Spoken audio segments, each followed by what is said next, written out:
Hubert de Boir fait partie du club très sélect des plus grosses fortunes. Vous allez où? Il serait le 204e Français, le plus riche du pays. Ça va? Car il est à la tête de l'un des plus beaux vignobles français. Ouais, ça va. Château-Angélus, à une trentaine de kilomètres de Bordeaux, à Saint-Émilion exactement. Quelques hectares de vignes dont il a hérité et qui sont estimés à environ 200 millions d'euros. Alors, passe bien? Le raisin, il est tombé dedans tout petit. Depuis, c'est toute sa vie et pendant les vendanges, son seul menu. C'est une cure, il faudrait demander au diététicien si c'est bien, mais c'est 4 à 5 kilos de raisin par jour. Ouais. Donc en fait, c'est que raisin, quoi. Il y a un bon petit déjeuner, puis après c'est que raisin la journée. Ça dure 15 jours, alors après ça va. Car Hubert de Boir fabrique lui-même son vin. Toute l'année, il travaille dans ses vignes. Voilà. Didier, on a combien de cagettes là?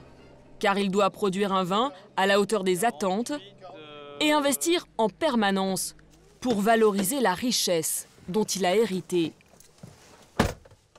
Car le vin, c'est aujourd'hui le produit français le plus exporté après les avions.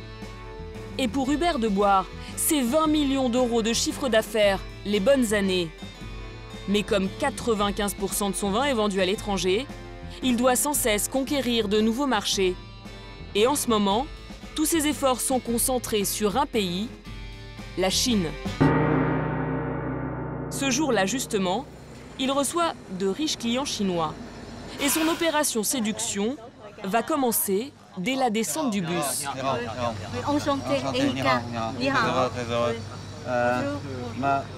Ma fille, my daughter. Il a demandé à sa fille de leur préparer un petit mot d'accueil très personnalisé. Ni men hao. Wolai ti shao. Ici à Womentat ou à Hongqiu.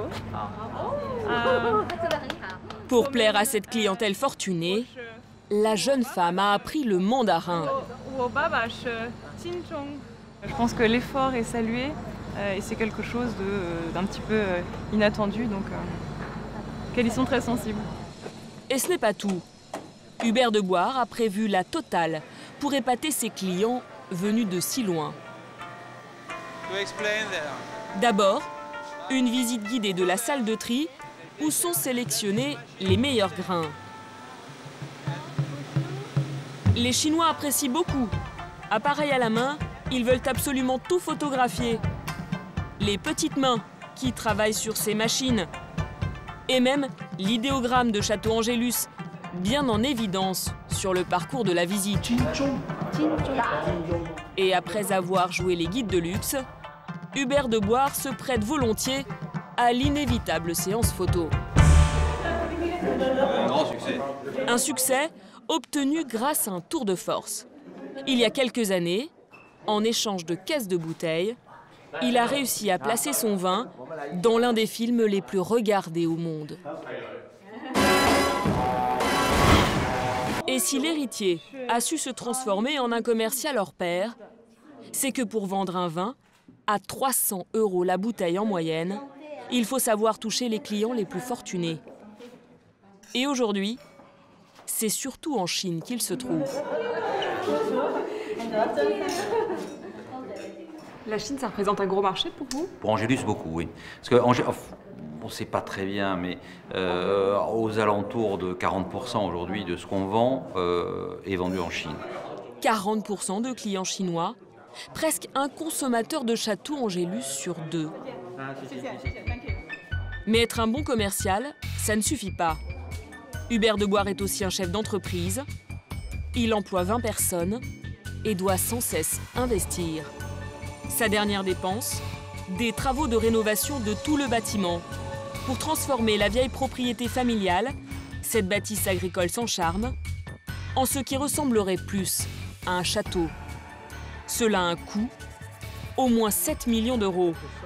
L'objectif, promouvoir encore l'image de son vin pour mieux le vendre et valoriser le patrimoine familial. On a mis un magnum. Car Hubert de Boir n'est pas tout seul. Loin de là, tous les membres de sa famille sont également propriétaires. T'as fini tes vendanges? Chez lui, ce jour-là, il a réuni les actionnaires les plus importants. Son père, à gauche, et son oncle, propriétaire depuis 1924. Au début, la famille possède moins de 2 hectares. Je connais ça. Combien? 1 hectare 90. Pas plus que ça? Mais mon pauvre ami, j'ai tous les dossiers. À cette époque, les De Boire ne sont pas encore multimillionnaires. T'as entendu ce qu'il a dit ton grand-père? Est-ce que vous auriez imaginé un jour finir dans le classement des plus grandes fortunes françaises? Oh, je vous dirais que ça. Là, il y a le plus gros, vous savez. Hein? Rothschild est plus gros que nous. Non, Les anciens jouent les faux modestes, mais dans le climat actuel, le fils, lui, éprouve le besoin de se justifier.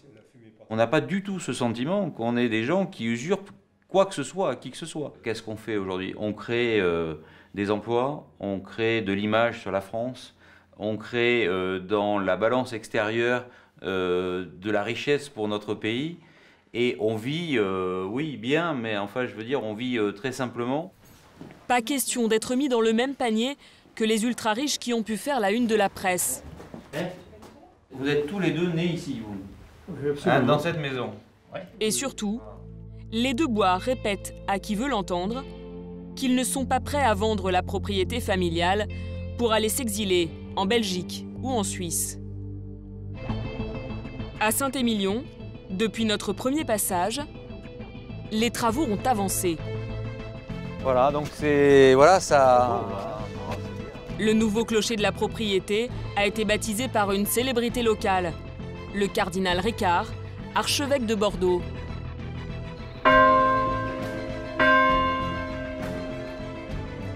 Un récent classement a propulsé les De Boire dans le top 4 des Saint-Émilion.